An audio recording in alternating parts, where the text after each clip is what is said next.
I'm Amber. Hello, I'm Beth. Hi, I'm Chloe. Hello, I'm Joanna. Hello, I'm Quy. And in this vlog, we'll be talking about loyalty schemes and their role in relationship marketing. Loyalty schemes continue to be the most popular method for consumers to access brand offers and develop relationships between brands and consumers, recognised as a key mechanism for relationship marketing. They are defined as structured marketing efforts that reward and encourage loyal buying behaviour. Recently, many brands have been scrutinized for slashing the value of their rewards, and with the saturated nature of the loyalty schemes, we will be looking into how this business-to-customer tool can continue to effectively establish loyalty in customers and build lasting relationships. The importance of keeping customers, while recognizing that acquiring customer is the basis of having any customer to keep, can be summarized by leaky bucket theory. In view of this, in 2011, Egan stated that a company must have a flow of new customers and restrict customer exit in order to succeed. Loyalty schemes enable brands to achieve this as they have the potential to attract new customers to a brand whilst retaining existing customers through the many advantages that they provide for consumers, which we will be discussing later in this vlog. But how do these schemes actually work? In order to answer this question, we will have to look at the link between customer loyalty schemes, customer loyalty and relationship marketing. As suggested in Acre's brand loyalty pyramid, the commitment trust theory of relationship marketing and the interpersonal relationship marketing theory. Firstly, Acre Brand Loyalty Pyramid 1991 identified 5 levels of brand loyalty, ranging from not loyal to very loyal. These levels describe types of consumer behavior categorized as switchers, satisfied or habitual buyers, satisfied buyers with switching costs, brand likers, and committed buyers. Loyalty cards are most likely to resonate with the latter two types of consumers, who are either true brand enthusiasts with strong brand preference due to positive experience, or proud users of a brand who have similar personal values. The retention of consumers at this level of brand loyalty is supported by the presence of relationship commitment and trust, which is central to relationship performance, as stated in the Commitment Trust Theory of Relationship Marketing by Morgan and Hunt in 1994. This theory emphasises the importance of trust and relationship commitment, expressed by Moorman and Zaltman and Deshpande 1992 and Morgan and Hunt 1994 as the maintenance of valued relationships built on confidence in their reliability and integrity. According to Kumar et al. 1994, these key elements encourage relationship partners to devote effort to encourage and strengthen relational bonds which positively influence cooperation, financial performance, and other positive outcomes. By following these principles, businesses are able to meet customers' needs and honour their commitments, which enable customer trust and loyalty, leading to long-lasting bonds with their customers. This theory was then extended to the interpersonal relationship marketing theory to suggest that the effects of relationship marketing on performance depend not only on the combination of commitment and trust, but also on the customer gratitude and norms of reciprocity. According to Young 2006, this theory stated that gratitude is a relationship-sustaining emotion with important implications for relational trust. Palmatier 2008 confirmed this by discussing that not only does gratitude enhance short-term consumer purchasing behaviours, it also promotes consumer trust and reciprocity norms with its longer-term effects. Therefore, by adding value, customer reward schemes lead to consumers feeling a sense of gratitude. This makes consumers more likely to engage with the brand and encourage repeat purchases, thus improving customer loyalty and fostering relationships. Additionally, Kevin Roberts of Saatchi & Saatchi 2004 stated that brands are flawed as they are not making strong emotional connections with the people. Roberts 2004 encapsulated this with love marks, which highlighted the importance of building an emotional bond with the consumer to such an extent that they feel a love for the product, as he put it, loyalty beyond reason. Brands are utilising loyalty schemes to create or enhance their bond with consumers, prompting this love and strengthening consumer loyalty. Looking at the types of loyalty programs, Kolowich 2015 discussed the popular examples including points cards, tier systems, rewards through experiences, cashback schemes and rewards through partnerships with other companies. Firstly, points system are the most common loyalty programme where frequent customers can earn points that translate to a reward. This type of loyalty scheme is particularly common in the transportation and hospitality industry, as it is appropriate for businesses that encourage frequent and short-term purchases. Secondly, tiered systems offer small rewards as a basis for being a part of the programme and encourage repeat custom by increasing the value of the rewards as the customer moves up the loyalty ladder. As opposed to point schemes, tiered systems extract long-term value from the loyalty programme, working better for high commitment, higher price point businesses. Additionally, non-monetary programs provide value to customers in other ways than discount and rewards, often based around experiences such as invitations to events or coffee mornings. This is effective if designed around the core customer's preferences.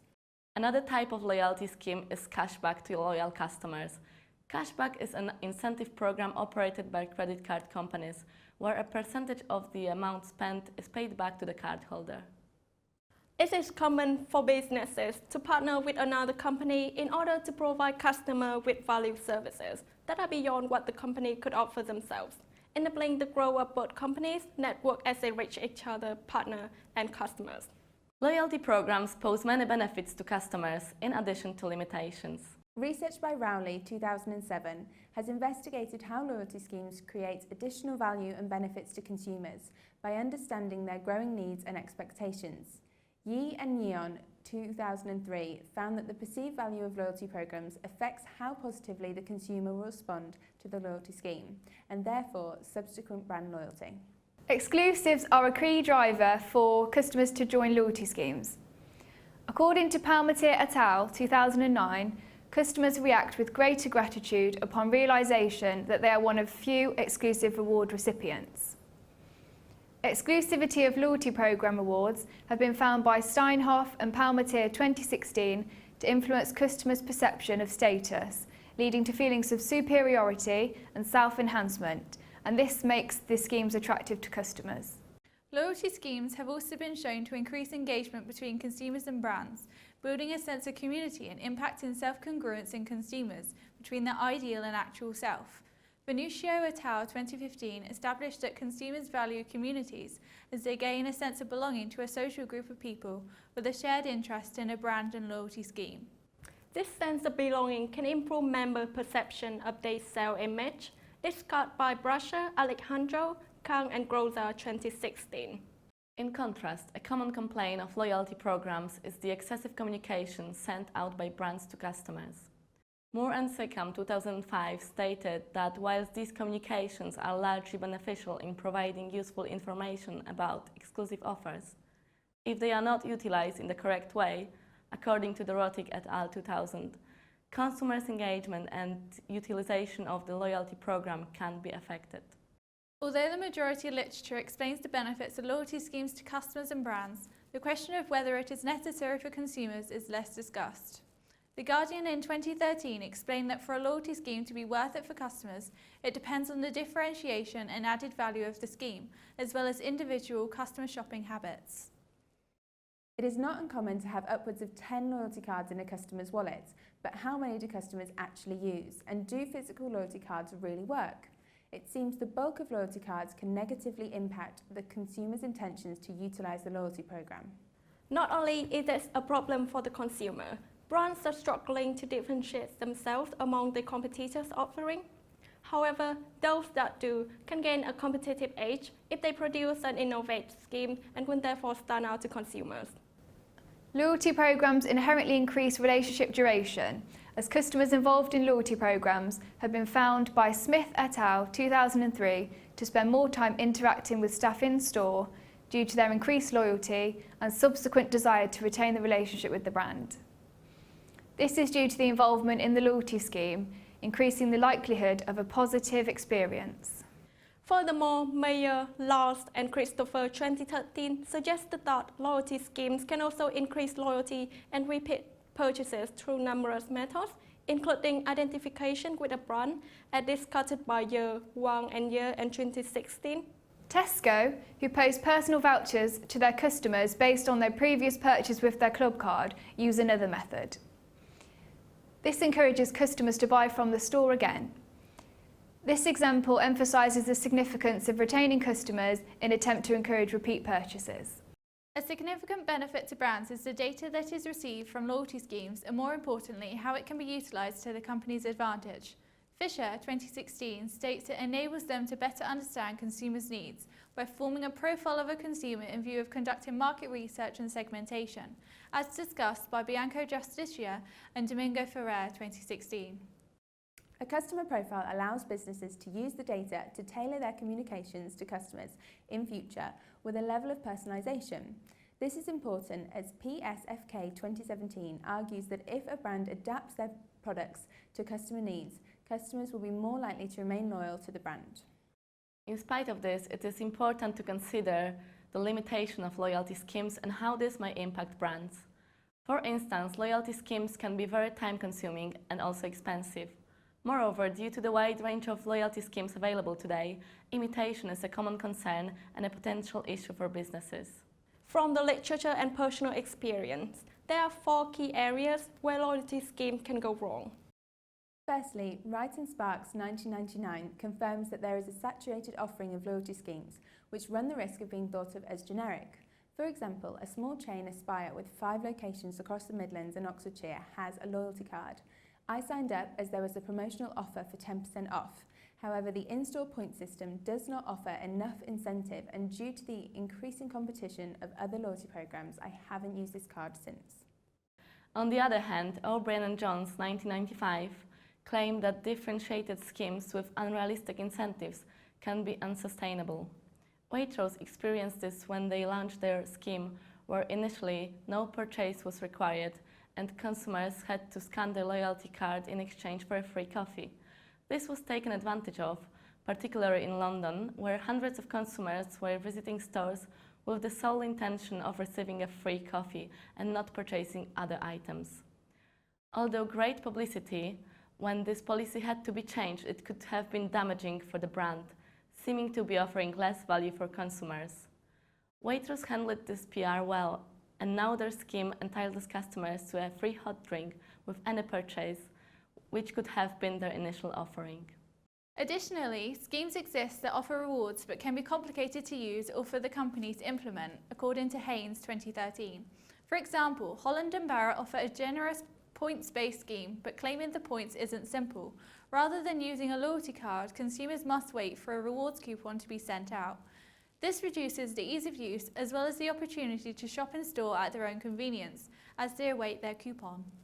Finally, and pivotal to their success, some loyalty schemes lack value to their consumers, according to Dowling 2002.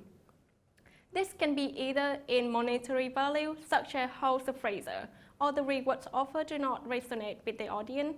This was the case with many petrol stations in Poland, offering brand marks in exchange for points. In contrast, John Lewis can be studied as an example of a successful scheme. Late to develop a loyalty scheme was my John Lewis. Rather than accruing points or discounts, the focus was on experiences, primarily a free hot drink and cake voucher each month in its cafes, as well as exclusive access to clearance or events. Base 2015 explained how rewarding their customers with experiences promises a more value emotive relationship, as is the focus of most of the brand marketing communications. Working as an apprentice for John Lewis when this was launched, I can personally vouch for what a success this was in store, with a huge strain initially added to the restaurant who are literally giving away all their cake due to a 40% redemption rate among cardholders, according to Visit 2015. Like Waitrose, this generous offer had to be reduced, in this case to every 3 months.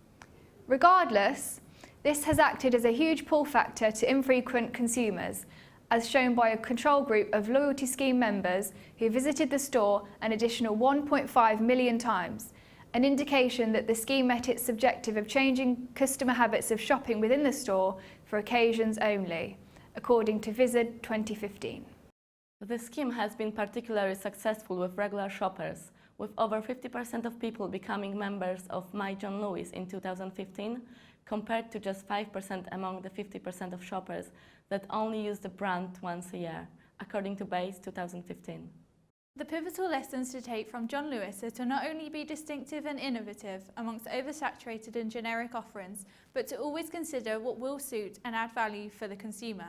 According to Evans in 2015, this will differ for each brand depending on their target market or overall objectives of the scheme and must be adaptable to limitations that develop. Based on our findings, we have identified some key recommendations for brands. Firstly, give customers something they need. To differentiate a loyalty programme against others, it is important to identify what the target customer's needs are. It may be something that they do not identify as needing, but may make their everyday activities easier or benefit them in a way that they do not realise they require. Ross 2015 discussed the benefits of understanding customer needs as maintaining organisational success, which could result from a loyalty scheme. Also, don't neglect the digital aspect. From plastic cards to digital, brands must adapt and embrace technological advancements in order to provide utmost convenience for today's consumers. As according to Wainbrun 2016, the next generation of consumers expect loyalty schemes to be digital and have a lower tolerance for generic communication. Shilinsky 2013 discussed how customers are more likely to be satisfied and loyal to a brand when they can easily utilize a digital reward program without having to use a physical card. This makes it easier for brands to attract and retain customers. Examples include Boots, who allow customers to purchase items with their points online as well as in-store. Supertruck also enables customers to use their points online and check their health and beauty card profile, such as their offers and points balance. Having a digital aspect within a loyalty scheme is beneficial for brands to consider, as it enables businesses to gather more data which they can analyse and use to their advantage. For example, they could record customer locations to produce offers that are available at their local stores, or use their gender to determine which products are most relevant in the future. All of which can be utilised to strengthen existing loyalty schemes and communications with consumers by making them more personal and targeted. To summarise, Palmatier et al. 2006 confirmed that developing customer loyalty is an essential goal of relationship marketing. It is evident from the research that loyalty schemes develop relationships with consumers by establishing trust and commitment with the aim of fostering loyalty, benefiting both brands and consumers. The ultimate success of the loyalty scheme as a relationship marketing strategy relies upon the brand demonstrating an understanding of customer needs and wants. With huge competition, brands must continue to innovate in order to capture the attention of their core audience. Thanks for watching. We hope you enjoyed our vlog. Thank you! Click here to subscribe.